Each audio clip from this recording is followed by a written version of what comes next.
Now, he's been baffling audiences with his blend of magic, illusions and hypnosis for years.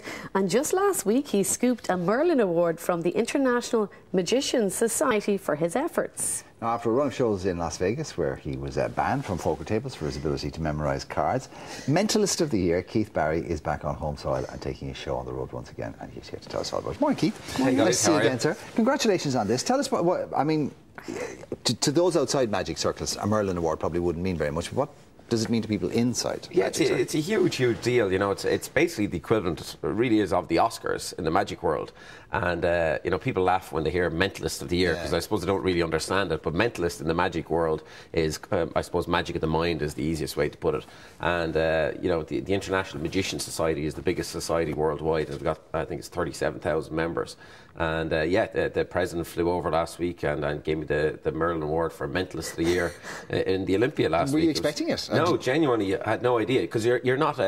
It's not like the Oscars insofar as you're not nominated, so you don't know about it. It's all very secretive. And so you're not competing with anybody. Basically, your peers decide, oh, he's very good, we think we should acknowledge him this year. Yeah, I think they start off the way they do it. Once again, it's done in secret, but they start off with like 100 names, and they bring that down to the top 10, and then they decide from the top 10 who the person to get the award is. But you never know who the other names are. Yeah. And I'm really nosy, so I'd love to have known who the other people were who were up for it. Can you read a few minds and figure it out for yourself? Well, I could, you know, but it'd drain my energies, you know. Didn't David Copperfield get it, and Paul Daniels and a few other mentalists? Yeah, you're right, and they were the guys that I used to look up to, you know, as a kid growing up. They were the guys I aspired to. So it was, you know, yeah, Copperfield, Penn and Teller, you know, and Paul Daniels himself, he got one over the years as well. So it's great to be in the same category as them now, you know. Now, you're just back from Vegas, where you had a show. What's this about you memorising being banned from playing in casinos? Yeah, I actually do that in my current live show here now, to show people, I suppose, why I'm banned. Basically, they allow magicians to play blackjack and poker and stuff, but they're sometimes not too happy about it if they think you're card counting. So one of the Vegas representatives, there's a huge body that represents all the different casinos. One of the representatives came to one of my shows, and he saw how I can memorise a shuffle pack of cards in order in less than 20 seconds. So they pretty much banned me from all the casinos in Vegas after that. I was pretty much blacklisted. Like, even in the Palms Hotel, they got me to leave a table at one stage. Like, I was sitting at a table for about an hour, and they asked me to leave. So how much were you up at the time? How much were you up? I don't play with a lot of money, but I was up about $250. But they knew I was betting very irregularly. You know, if I had a hand of an 18 against a dealer 16, and for those who don't know about blackjack, you're trying to hit 21. But if I had 18, everybody always sticks on an 18, but I would take another card and I'd hit 20. And they knew I was doing something a bit strange. So they said, we'd rather not have your presence tonight, Mr. Barry.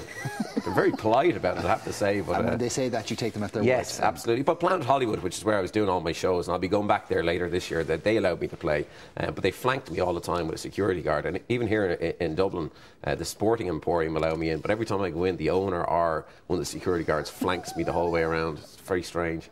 Speaking of money, can I just ask, I read somewhere that you're willing to offer people who think they could mind read other psychics, you'll bet them €10,000 that, you know. Yeah. Look, I've had this up for a couple of years now. I've said it a number of times. I don't believe in psychics at all. I don't believe anybody can read somebody else's mind, even though I do that as part of my illusions. So yeah, I dislike psychics who take advantage of people who have loved ones who have passed, and then they pretend to be in contact with them and things of that nature. So yeah, I've always said, you know, I've got 10 grand up for grabs if somebody will sit down, allow me to test them under my conditions, and if they can prove that they're psychic, I'll give them 10 grand, and I'm quite confident that it'll never happen, because, you know, I don't believe in it. A television show going around debunking famous psychics, isn't it? Yeah.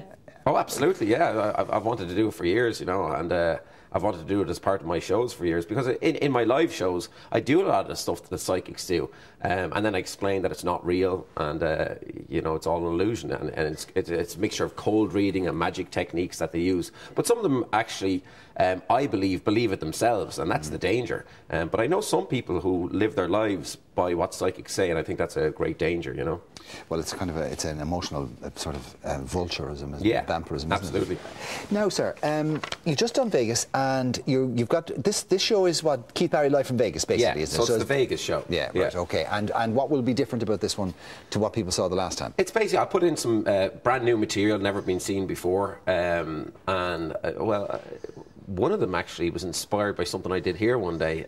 We won't mention exactly what it was, but I cut out a silhouette of a famous person. We won't mention who that person is. Absolutely brilliant. And so I put that into my live show. I've created a giant version of it for on stage. We were talking about how you were going to do that, because what you did was wonderful, and we got a close-up of it on the camera against a black background, but it was tiny. Yeah, but I've figured out a giant version on stage of that, so I do that on stage. And then I do all sorts of crazy things, like I stop my heart. I get a nurse up, and she takes my heart rate and my pulse, and I stop my heart, like, completely on stage. And I flatlined in Cedars-Sinai Medical Center in Los Angeles, testing myself on the machines.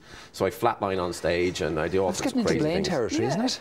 No, because when I flatline, it's part of the psychic thing. I tell the person all sorts of things about a dead loved one that I couldn't possibly have known, and I do that to show people that, you know, I can do the same things that psychics do, but I'm not psychic. So yeah, and lots of dangerous things in the show. But it's what I'm trying to do is inject the fun back into magic again. You know, I think people like Blaine, you know, he's good at what he does, but he takes himself far too seriously. You know, whereas I just want to have fun with the audience and get inside their minds and ramble around and, you know, play with them. OK, well, why don't you ramble around in Sybil's mind and see what you find? There's lots of dirty things in there now, but I won't go there, Sybil. That's exactly what she said. I said, he can read you. She went, no, it's full of... More things I think of. No, you said it. You said it. Your own well, he's right. Go on. But here's the idea. There's no such thing. The blush is coming from here. Yeah, I was going to say that redness is called blushing, Sybil. But there's no such thing as a truly random thought. Okay, this is the idea. Like, for instance, we're influenced every day by subliminal things going on with advertisements and things like that. So, for instance, if I asked you to think of a piece of furniture, so think of a piece of furniture, at least one of you is thinking of a chair. Yeah, you're thinking of a chair? I was. You're a little bit more sceptical. So what are you thinking of? Couch. A couch, yeah. So a chair or a couch, something that you would sit on. So there's nothing truly random. So that's why we're going to use these books, which contain thousands and thousands of words. Examine the books, just make sure all the pages are different, make sure all the words are different. Yeah, and make sure I've read them, actually. One is the Deception Point, and one is... Digital Fortress. Digital Fortress. Okay, here's the idea. We'll use this one to create a page number, okay? So as I go through the book, Mark, you say stop anywhere you like as I flip through. Stop. Right there. Now, do you want to go forwards, backwards? Are you happy right there? Yeah, there. Page 300. Look up page 300 in your book, okay? Yeah. And look at the top line in your book. Yeah. Okay, and don't say it out loud. Go and give us Okay, I'm looking away. Okay, here we go. Page 300. I can give you enough money to buy your ticket home. Jesus. Is that correct? I can give you enough to buy your ticket home. Yeah, okay, good. Now, there's three... let me explain about that. And by the way, if you'd gone another page, it would have been something completely different, yes? Yes. Yeah. Director Leland. I mean, like, now, there's three ways I could have done that. Think about it.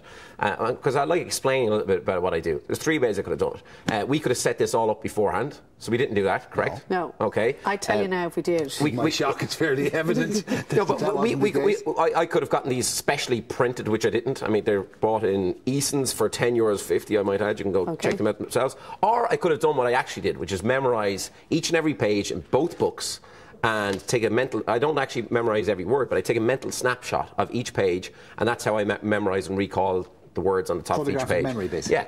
But we'll go one step further. I've got a different book here, Fate and Sins. Check it out, open it up, make sure all the pages are different once again. Yeah. Okay, make sure all the words are different. Yeah, it's a regular book, yeah. Okay, and Mark, you take the book this time, and I want you to look up any page you want, and look up any word, but make it a nice, big, long, juicy word. The longer, the better, okay? So the one's 7, 8, or 9 letters long. Nice and big. As long as you can. Nice, big, long one. Yeah, okay. Okay, got one? Yeah. Okay, look at me. Look at me. Can you see it in his glasses or anything, no? No, there's no reflection. You can take off your glasses and look up a different one if you want. Are you happy? Okay, look at me. Concentrate on the first letter in the word. Just the first letter. You nodded. I'm going to guess this time. Is it an A?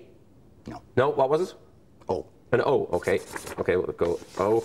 Okay, interesting. He's smiling now. You're giving it away straight away. This is interesting. I'm reading your body language right now. I'm guessing because you said, are you reading it in his glasses? And he's smiling about glasses. He's got it worked out. Here, no. It's detective work. It is absolutely detective work. What was the word?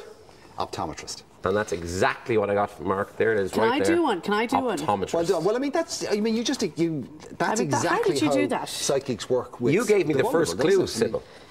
It was you that gave me the clue because when he looked it up, you said, look at his glasses, and so you gave it away immediately. It's all, yeah, it's like Sherlock Holmes. It's detective work, reading body language. Very clever. But you could have had any word, and there's about 600 words. I know, Fair play pages. to you, yeah. And you actually picked that word. I was going to go for receptionist. There was no dirty words in the book. What is it? Fatal sins. It's a pleasure as always. We had the dates up, and if we didn't, we'll put them up on the website as well. Thanks very much. Tell you more. I'm in Galway Friday night. That's the main one that's left, and then back in the summer. So they're all sold out anyway. Saturday night sold out. Friday there's a few tickets to Galway, but the rest of them are nearly gone. All right. God bless, mate. Thanks, Mel. Thanks, mate. Cheers.